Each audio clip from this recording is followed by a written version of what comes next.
ഒരു front load washing മെഷീൻ്റെ പോരായ്മകൾ, നമ്മളൊരു ഫ്രണ്ട് ലോഡ് വാഷിംഗ് മെഷീൻ ഉപയോഗിക്കുമ്പോൾ നമുക്കുണ്ടാകുന്ന ബുദ്ധിമുട്ടുകൾ, പ്രശ്നങ്ങളാണ് നമ്മൾ ഈ ഒരു വീഡിയോയിലൂടെ നോക്കാൻ പോണത്. ഒരു ഫ്രണ്ട് ലോഡ് വാഷിംഗ് മെഷീൻ്റെ നെഗറ്റീവായിട്ടുള്ള കാര്യങ്ങളാണ് എടുത്തു പറയണത്.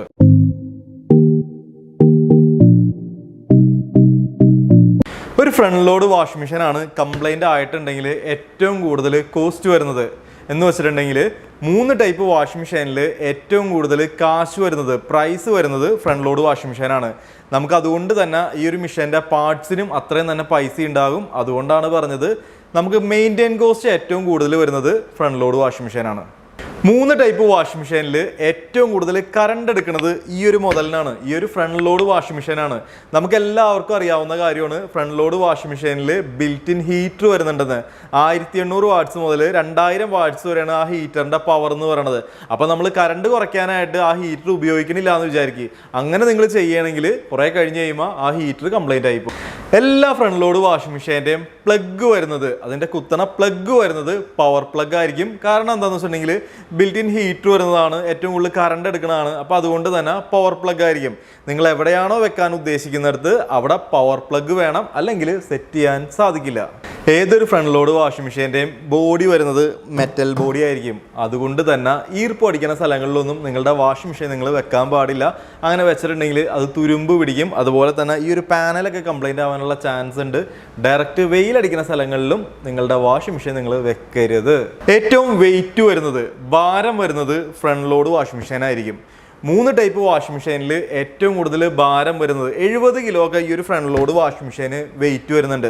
അപ്പോൾ പറഞ്ഞു വന്നത്, എപ്പോഴും ഈ വീട് ഷിഫ്റ്റ് ചെയ്യുന്നവർക്കൊക്കെ ഈ ഒരു ഫ്രണ്ട് ലോഡ് വാഷിംഗ് മെഷീനും കൊണ്ട് നടക്കാമെന്ന് പറയുന്നത് അത്ര എളുപ്പമുള്ള കാര്യമല്ല, ബുദ്ധിമുട്ടായിരിക്കും. ഒരു ഫ്രണ്ട് ലോഡ് വാഷിംഗ് മെഷീനിൽ ഡ്രസ്സ് ഇടാനും ഡ്രസ്സ് എടുക്കാനും നമ്മൾ ഈ രീതിയിൽ കുനിഞ്ഞു നിന്നിട്ട് വേണം ഡ്രസ്സ് ഇടാനും ഡ്രസ്സ് എടുക്കാനായിട്ട്.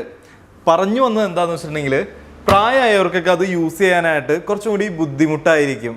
ഫ്രണ്ട് ലോഡ് വാഷിംഗ് മെഷീൻ ഉപയോഗിക്കുമ്പോൾ ഏതെങ്കിലും ഒരു സോപ്പ് പൊടി വാങ്ങി ഇതിൽ ഉപയോഗിച്ചാൽ പോരാ, ഇതിലിട്ടാൽ പോരാ. ഫ്രണ്ട് ലോഡിൻ്റെ തന്നെ മാറ്റിക് പൗഡർ വാങ്ങാൻ കിട്ടും. അത് തന്നെ വേണം നിങ്ങൾ ഇതിൽ ഉപയോഗിക്കാനായിട്ട്, അല്ലെങ്കിൽ ലിക്വിഡ് വാങ്ങി യൂസ് ചെയ്യണം. ഇത് രണ്ടാണെന്നുണ്ടെങ്കിലും, മാറ്റിക് പൗഡർ ആണെങ്കിലും ലിക്വിഡ് ആണെന്നുണ്ടെങ്കിലും സാധാ സോപ്പ് പൊടിയേക്കാളും പൈസ കൂടുതലാണ്. അത്രയും പൈസ കൊടുത്ത് നിങ്ങൾ ആ ഒരു സോപ്പ് പൊടി തന്നെ അല്ലെങ്കിൽ ആ ഒരു ലിക്വിഡ് തന്നെ വേണം ഈ ഒരു വാഷിംഗ് മെഷീനിൽ, ഫ്രണ്ട് ലോഡ് വാഷിംഗ് മെഷീനിൽ യൂസ് ചെയ്യാനായിട്ട്. ഇനി ഡോറ് ഓപ്പൺ ആക്കണതിനെ പറ്റി, ഇതിൻ്റെ ഒരു ഓപ്പണിങ്ങിനെ പറ്റി പറയുകയാണെന്നുണ്ടെങ്കിൽ, നിങ്ങൾ വാഷിംഗ് മെഷീൻ ഉപയോഗിച്ചുകൊണ്ടിരിക്കുന്ന ഇടയ്ക്ക് നിങ്ങൾക്ക് ഒരു ഡ്രസ്സ് ഇതിലേക്ക് ഇട്ട് കൊടുക്കാനോ അല്ലെങ്കിൽ ആ ഒരു ഡ്രസ്സ് നമുക്ക് വാഷിങ്ങിൻ്റെ ഇടയിൽ എടുക്കണമെന്ന് വിചാരിച്ചാലോ, ഒരു ടോപ്പ് ലോഡ് പോലെയോ ഒരു സെമി പോലെയോ നമുക്ക് ഓടി വന്നിട്ട് ഈ ഒരു ഡോർ ഓപ്പൺ ആക്കാൻ നോക്കിയാൽ നടക്കൂല. കാരണം ഈ ഡോറ് ലോക്കായിരിക്കും.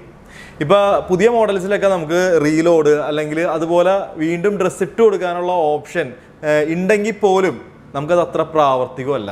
ഫ്രണ്ട് ലോഡ് വാഷിംഗ് മെഷീനിൽ നമുക്ക് ഇത്തരത്തിൽ ഒരു ഗ്യാസ്കറ്റ് കാണാൻ സാധിക്കും. സെമിയിലോ ടോപ്പ് ലോഡിലോ ഗ്യാസ്കറ്റ് വരുന്നില്ല, ഫ്രണ്ട് ലോഡ് മെഷീനിലാണ് ഇത് കാണാൻ സാധിക്കുന്നത്. ഇപ്പോൾ നമ്മൾ വാഷ് ചെയ്യണതിൻ്റെ ഇടയിലൊക്കെ ആയിട്ട് നമുക്ക് ഇവിടെ അഴുക്ക് പിടിക്കും കുറേ കഴിഞ്ഞ് കഴിയുമ്പോൾ. മെയിനായിട്ട് സോപ്പ് പൊടിയുടെ വേസ്റ്റ്, ആ സോപ്പ് പൊടി ഇതൊക്കെ ആയിരിക്കും ഇതിൻ്റെ ഉള്ളിലായിട്ട് പിടിക്കുന്നത്. അപ്പോൾ അങ്ങനെ വരുമ്പോൾ ഇതിൽ കുറേ കഴിയുമ്പോൾ സ്മെല്ല് വരും. അത് നിങ്ങൾ ക്ലീൻ ആക്കാണ്ടിരിക്കുകയാണെങ്കിൽ സ്മെല്ല് വരും. അതുപോലെ നമ്മൾ പുതിയ ഡ്രസ്സൊക്കെ വാഷ് ചെയ്യുന്ന ടൈമിൽ അതുമൊക്കെ അഴുക്ക് പിടിക്കും. അപ്പോൾ അതുകൊണ്ട് തന്നെ പ്രോപ്പറായിട്ട് നിങ്ങൾ എന്തായാലും ഇവിടെ ക്ലീൻ ആക്കി കൊടുത്തുകൊണ്ടിരിക്കണം. വാഷിംഗ് മെഷീൻ ഉപയോഗിക്കുന്നതിൻ്റെ ഇടയിലായിട്ട് കറണ്ട് പോയിന്ന് നിങ്ങൾ വിചാരിക്കുക.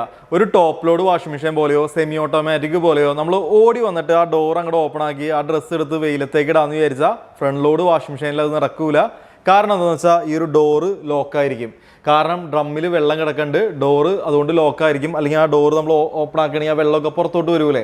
അപ്പോൾ ആ ഒരു ഡ്രമ്മിലെ വെള്ളം കളഞ്ഞാൽ മാത്രമേ നമുക്ക് ഈ ഒരു ഡോറ് ഓപ്പൺ ആക്കാനായിട്ട് സാധിക്കുകയുള്ളൂ. ആ വെള്ളം കളയാനായിട്ട് ഇതിൻ്റെ താഴെയായിട്ട് ഇവിടെ നമ്മൾ ഓപ്പൺ ആക്കി കൊടുക്കുക. അതിൻ്റെ ഉള്ളിലായിട്ട് ഈ ഒരു ചെറിയ ഓസ് വരുന്നുണ്ട്, അതെടുക്കുക. എന്നിട്ട് ഒരു പാത്രം എടുത്തിട്ട് ഈ ഒരു ഓസ് തുറന്നു കൊടുക്കുകയാണെങ്കിൽ ഈ ഡ്രമ്മിലെ വെള്ളമൊക്കെ ആ പാത്രത്തിലേക്ക് പോകും. അപ്പോൾ ഈ വെള്ളം മൊത്തം കൊണ്ടുപോയി പുറത്തോട്ട് കളയുക. അതിനുശേഷം ഇത് ക്ലോസ് ചെയ്ത് കൊടുക്കുക. ആ വെച്ച കൂട്ട് തന്നെ അത് വെച്ച് കൊടുക്കുക, ഇത് അടച്ചു കൊടുക്കുക. അതിനുശേഷം നമുക്ക് ഈ ഡോറ് ഓപ്പൺ ആക്കുക. ഇതിലെ ഡ്രസ്സ് എടുത്തിട്ട് അത് വെള്ളമൊക്കെ ഒന്ന് പിഴിഞ്ഞ് കളഞ്ഞിട്ട് നേരെ വെയിലത്തേക്ക് കൊണ്ടുപോയിടാം. ഇതല്ലാണ്ട് വേറൊരു വഴിയില്ല. ഒരു ടോപ്പ് ലോഡ് വാഷിംഗ് മെഷീനിലും സെമി വാഷിംഗ് മെഷീനിലൊക്കെ നിങ്ങൾ ഇത്തിരി കൂടുതൽ സോപ്പ് പൊടി ഇട്ടെന്നൊക്കെ വിചാരിച്ച് വലിയ കുഴപ്പമൊന്നുമില്ല. എന്നാൽ ഫ്രണ്ട് ലോഡ് വാഷിംഗ് മെഷീനിൽ നിങ്ങൾ കൂടുതൽ സോപ്പ് പൊടി ഇടുകയാണെന്നുണ്ടെങ്കിൽ അതിൻ്റെ ഡ്രമ്മ് കംപ്ലൈൻ്റ് ആയി പോകാനും ഇതിൻ്റെ ഈ ബോഡി തുരുമ്പ് പിടിക്കാനും അത് കാരണമാകും. അപ്പോൾ ആ ഒരു കാര്യം നിങ്ങൾ ശ്രദ്ധിക്കുക. ടോപ്പ് ലോഡ് വാഷിംഗ് മെഷീനിലും സെമി ഓട്ടോമാറ്റിക്കിലും ലിൻഡ് ഫിൽറ്റർ നിങ്ങൾ കണ്ടിട്ടുണ്ടാവും. ഈ ഒരു സെയിം ലിൻഡ് ഫിൽറ്റർ തന്നെ നമ്മുടെ ഫ്രണ്ട് ലോഡ് വാഷിംഗ് മെഷീനിൽ വരുന്നുണ്ട്. പക്ഷേ ആ ഡ്രമ്മിൻ്റെ ഉള്ളിലല്ല എന്ന് മാത്രം. പകരം ഈ ഒരു താഴത്തായിട്ട് നമുക്ക് ഇവിടെ ഒരു ലിൻഡ് ഫിൽറ്റർ കാണാൻ സാധിക്കും. ഇതാണ് ലിൻഡ് ഫിൽറ്റർ എന്ന് പറയുന്നത് ഫ്രണ്ട് ലോഡിൻ്റെ. നമുക്ക് ചെറിയ വേസ്റ്റുകൾ, അതുപോലെ തന്നെ കോയിൻ പിന്നുകൾ, അതൊക്കെ ബട്ടൺസ്, ഇതൊക്കെയാണ് ഈ ഒരു ലിൻഡ് ഫിൽറ്ററിൽ കളക്ട് ആവുന്നത്. അപ്പോൾ നമ്മത് ക്ലീൻ ആക്കാനായിട്ട്, നമുക്കത് എടുക്കാനായിട്ട് നമ്മളിത് ഓപ്പൺ ആക്കി കഴിയുമ്പോൾ എന്താ സംഭവം എന്ന് വെച്ചിട്ടുണ്ടെങ്കിൽ കുറേ വെള്ളമൊക്കെ കൂടി അത് പുറത്തോട്ട് വരും. അപ്പോൾ ആദ്യം നമ്മൾ ഫ്ലോർ ക്ലീൻ ആക്കാനായിട്ട് നിൽക്കണം. അപ്പോൾ അതൊരു നെഗറ്റീവായിട്ട് നമുക്ക് വേണമെങ്കിൽ പറയാം. 10 അടിയെങ്കിലും നിങ്ങളുടെ വാഷിംഗ് മെഷീനും നിങ്ങളുടെ ടാങ്കും തമ്മിൽ അകലുണ്ടെങ്കിൽ മാത്രമാണ് നിങ്ങളുടെ വാഷിംഗ് മെഷീൻ പ്രോപ്പറായിട്ട് വർക്ക് ചെയ്യുള്ളൂ. അല്ലെങ്കിൽ ആ ഒരു പ്രഷർ, വാട്ടർ പ്രഷർ കുറവായിരിക്കും, നിങ്ങളുടെ വാഷിംഗ് മെഷീൻ പ്രോപ്പറായിട്ട് വർക്ക് ചെയ്യില്ല. നിങ്ങളുടെ ഫ്രണ്ട് ലോഡ് വാഷിംഗ് മെഷീൻ ഒരു സ്ഥലത്ത് നിന്ന് മറ്റൊരു സ്ഥലത്തേക്ക് ഷിഫ്റ്റ് ചെയ്യുന്ന ടൈമിൽ നിങ്ങളുടെ വാഷിംഗ് മെഷീൻ്റെ ഡ്രമ്മ് ലോക്ക് ചെയ്തിട്ട് വേണം അത് കൊണ്ടുപോകാനായിട്ട്. ഒരു പുതിയ വാഷിംഗ് മെഷീൻ വരുമ്പോൾ വന്ന ടെക്നീഷ്യൻ, സെറ്റ് ചെയ്യാൻ കമ്പനിയിൽ നിന്ന് ടെക്നീഷ്യൻ വരുമല്ലോ, ആ ടെക്നീഷ്യൻ വന്ന് ആ ഡ്രമ്മിൻ്റെ ലോക്ക് അഴിച്ചതിന് ശേഷമാണ് നിങ്ങൾക്ക് അത് ഉപയോഗിക്കാനായിട്ട് തരുന്നത്. അതുപോലെ തന്നെ നിങ്ങൾ വേറൊരു സ്ഥലത്തേക്ക് കൊണ്ടുപോകുന്ന ടൈമിലും ആ ഒരു 4 സ്ക്രൂകൾ വരുന്നുണ്ട്. അത് വെച്ച് ഡ്രമ്മ് ലോക്ക് ചെയ്തതിന് ശേഷം വേണം ഒരു സ്ഥലത്തു നിന്ന് മറ്റൊരു സ്ഥലത്തേക്ക് കൊണ്ടുപോകാനായിട്ട്. നമ്മൾ ആരും ഒന്നും ചെയ്യാറില്ല, ഒന്നും മൈൻഡ് ചെയ്യാറില്ല എന്ന് മാത്രം. ശരിക്കും ഈ രീതിയിലാണ് അത് ഷിഫ്റ്റ് ചെയ്യേണ്ടത്, അല്ലെങ്കിൽ വണ്ടിയിലൊക്കെ വേറൊരു സ്ഥലത്തേക്ക് കൊണ്ടുപോകേണ്ടത്.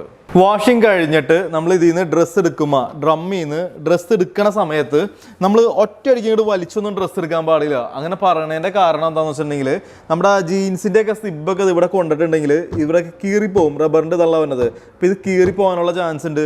ഡ്രസ്സിൽ എന്തെങ്കിലും പിന്നൊക്കെ കൊളുത്തിരിപ്പുണ്ടെങ്കിൽ അതൊക്കെ കൊണ്ട് ഇത് കീറിപ്പോകാനുള്ള ചാൻസ് ഉണ്ട്. അപ്പോൾ അത് പ്രത്യേകം നിങ്ങൾ ശ്രദ്ധിക്കുക. ഡ്രസ്സ് എടുക്കണ സമയത്ത് ഈ രീതിയിൽ പൊക്കിയിട്ട് വേണം ഡ്രസ്സ് എടുക്കാനായിട്ട്, വലിച്ചെടുക്കരുത്, പൊക്കിയെടുക്കുക. ഇത് കംപ്ലൈൻ്റ് ആയിട്ടുണ്ടെങ്കിൽ പിന്നെ ഒത്തിരി പണിയാണ് ഈ സാധനമൊക്കെ മാറ്റി വെക്കുക എന്നുള്ളത്. അപ്പോൾ ആ ഒരു കാര്യം നിങ്ങൾ ശ്രദ്ധിക്കുക. പിന്നെ ടോപ്പ് ലോഡിലാണെങ്കിലും അല്ലെങ്കിൽ സെമിയിലാണെങ്കിലും ഈ പ്രശ്നമൊന്നുമില്ല, നിങ്ങൾക്ക് എങ്ങനെ വേണമെങ്കിലും വലിച്ചു വാരി എടുക്കുക. പക്ഷേ ഫ്രണ്ട് ലോഡ് വാഷിംഗ് മെഷീനിൽ നിങ്ങൾ ഡ്രസ്സ് എടുക്കുന്ന സമയത്തും ഡ്രസ്സ് ഇടുന്ന സമയത്തും സൂക്ഷിച്ച് വേണം നിങ്ങളത് യൂസ് ചെയ്യാനായിട്ട്. ഫ്രണ്ട് ലോഡ് വാഷിംഗ് മെഷീനിൽ സാധാരണയായിട്ട് കണ്ടുവരാറുള്ള, അല്ലെങ്കിൽ ഏറ്റവും കൂടുതൽ കണ്ടുവരാറുള്ള ഒരു കംപ്ലൈൻ്റ് ആണ് ഈ ഒരു ഡോർ ലോക്കിൻ്റെ കംപ്ലൈൻറ്റ്. എന്ന് വെച്ചാൽ ഇത് പ്രോപ്പറായിട്ട് അടയണില്ല. അപ്പോൾ അത് പ്രോപ്പറായിട്ട് അടയണില്ലെങ്കിൽ വാഷിംഗ് മെഷീൻ വർക്ക് ചെയ്യില്ല. അപ്പോൾ ഈ ഒരു കംപ്ലൈൻറ്റ് വരാനുള്ള കാരണം എന്താണെന്ന് വെച്ചിട്ടുണ്ടെങ്കിൽ, നമ്മൾ എന്തെങ്കിലും വാശിക്ക് ഡോറ് ഒറ്റ അടക്കിലൊക്കെ അടയ്ക്കുമ്പോൾ, ദേശത്തിനൊക്കെ ഒരു ഒറ്റ അടക്കിലൊക്കെ അടച്ച് കഴിയുമ്പോൾ ഈ ലോക്ക് കംപ്ലൈൻ്റ് ആയി പോകും. അപ്പോൾ സ്വാഭാവികമായിട്ട് നമ്മുടെ മെഷീൻ വർക്ക് ചെയ്യില്ല. അപ്പോൾ ആ ഒരു കാര്യം നിങ്ങൾ പ്രത്യേകം ശ്രദ്ധിക്കുക. വളരെ സമാധാനത്തിൽ വേണം നിങ്ങൾ ഡോറ് ലോക്ക് ചെയ്യാനായിട്ട്. ഒരു 3-4 വർഷം കഴിഞ്ഞ് കഴിയുമ്പോൾ ഒരു ഫ്രണ്ട് ലോഡ് വാഷിംഗ് മെഷീൻ്റെ ഡ്രമ്മ് കംപ്ലൈൻ്റ് ആയി പോണത് സാധാരണഗതിയിലൊക്കെ നമ്മൾ എപ്പോഴും കേൾക്കണ ഒരു സംഭവമാണ്. കംപ്ലൈൻ്റ് ആയി പോവാറുണ്ട്. ശരിക്കും പറഞ്ഞാൽ അതിൻ്റെ ഡ്രമ്മല്ല കംപ്ലൈൻ്റ് ആയി പോകാറുള്ളത്. ആ ഡ്രമ്മും മോട്ടറും തമ്മിൽ കണക്ട് ചെയ്യുന്ന ഒരു ഷാഫ്റ്റ്നർ വരുന്നുണ്ട്. അത് അലോയ് മെറ്റീരിയലാണ്. ഏത് ഫ്രണ്ട് ലോഡ് വാഷിംഗ് മെഷീൻ വേണമെങ്കിൽ നിങ്ങൾ എടുത്ത് നോക്കിയോ, അതിൻ്റെയൊക്കെ ആ ഒരു ഷാഫ്റ്റ് വരുന്നത് അലോയ് ആയിരിക്കും. നെഗറ്റീവാണത്, നിങ്ങളുടെ വാഷിംഗ് മെഷീനിൽ നെഗറ്റീവാണത്. അപ്പോൾ അത് അലോയ് ആയതുകൊണ്ട് തന്നെ സോപ്പിൻ്റെ ആ കാരമൊക്കെ വന്ന് അടിഞ്ഞു കഴിയുമ്പോൾ അത് ദ്രവിച്ച് അത് കംപ്ലൈൻ്റ് ആയി പോകും. നിങ്ങൾ അങ്ങനെ ഒരു ഡ്രമ്മ് കംപ്ലൈൻ്റ് ആയി പോവുകയാണെന്നുണ്ടെങ്കിൽ നിങ്ങൾ അടുത്തുള്ള നല്ലൊരു ടെക്നീഷ്യൻ വിളിച്ച് അത് കാണിക്കുക. എന്നിട്ട് ആ ഷാഫ്റ്റ് മാത്രമായിട്ട് ചേഞ്ച് ചെയ്യാൻ പറ്റുമോ എന്ന് ചോദിച്ചു നോക്കുക. അങ്ങനെ ചേഞ്ച് ചെയ്ത് തരുമെന്നുണ്ടെങ്കിൽ നിങ്ങൾ അടുത്ത പ്രാവശ്യം അത് സെറ്റ് ചെയ്യുമ്പോൾ അത് സ്റ്റീലിൻ്റെ നമുക്ക് ഷാഫ്റ്റ് കിട്ടും. അത് തന്നെ നിങ്ങളത് വാങ്ങിച്ച് കണക്ട് ചെയ്യുക. ആ സമയത്ത് ഡയറക്റ്റ് സർവീസ് സെൻ്ററായിട്ട് കണക്ട് ചെയ്യുകയാണെന്നുണ്ടെങ്കിൽ അവർ വന്നിട്ട് ഡ്രമ്മ് മൊത്തമായിട്ട് മാറി വെക്കാനേ പറയുള്ളൂ, അത് സെപ്പറേറ്റ് മാറാൻ പറയൂല. ഇനി നിങ്ങൾ അടുത്തുള്ള ടെക്നീഷ്യൻ വന്നിട്ട് പറയുകയാണ് ഡ്രമ്മ് മൊത്തമായിട്ട് തന്നെ ചേഞ്ച് ചെയ്യണമെന്ന് പറയുകയാണെന്നുണ്ടെങ്കിൽ ഡ്രമ്മ് മൊത്തമായിട്ട് ചേഞ്ച് ചെയ്യുക. പക്ഷേ ആ ഷാഫ്റ്റിൻ്റെ ഭാഗത്ത് അത് നിങ്ങൾ സ്റ്റീൽ കണക്ട് ചെയ്യാൻ നോക്കുക, സ്റ്റീലിൻ്റെ ഷാഫ്റ്റ് സെറ്റ് ചെയ്യാൻ നോക്കുക. ആ സമയത്ത് സ്റ്റീലാണെങ്കിൽ ഒരു കുഴപ്പമില്ലാണ്ട് നിങ്ങൾക്ക് ഒത്തിരി നാൾ നിങ്ങൾ യൂസ് ചെയ്യാനായിട്ട് സാധിക്കും. ഈ കാര്യം നിങ്ങളൊന്ന് ശ്രദ്ധിച്ചേക്കാട്ടോ. ഒരു സെമി ഓട്ടോമാറ്റിക് വാഷിംഗ് മെഷീൻ പോലെയോ അല്ലെങ്കിൽ ഒരു ടോപ്പ് ലോഡ് വാഷിംഗ് മെഷീൻ പോലെയോ നമുക്കൊരു ബഡ്ജറ്റ് ഫ്രണ്ട്ലി ആയിട്ടുള്ള ഒരു വാഷിംഗ് മെഷീൻ അല്ല, അല്ലെങ്കിൽ ഒരു പ്രൊഡക്റ്റ് അല്ല ഒരു ഫ്രണ്ട് ലോഡ് വാഷിംഗ് മെഷീൻ എന്ന് പറയുന്നത്. കുറച്ചുകൂടി കോസ്റ്റ്ലി ആണ് വരുന്നത്.